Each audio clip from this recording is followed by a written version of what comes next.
Welcome to Znky tutorial. Today, we're looking at a very common problem that a lot of Adobe users face. How to export a video from Adobe After Effects. Make sure you watch this video until the end so you don't miss any steps. Now, let's get started.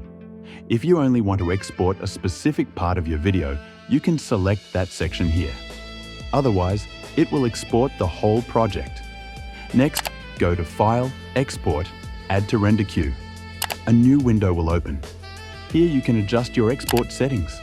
For example, you can change the format and the resolution. You can also choose the folder where your video will be saved. Finally, just click on the render button and wait a few moments until you hear the finishing sound.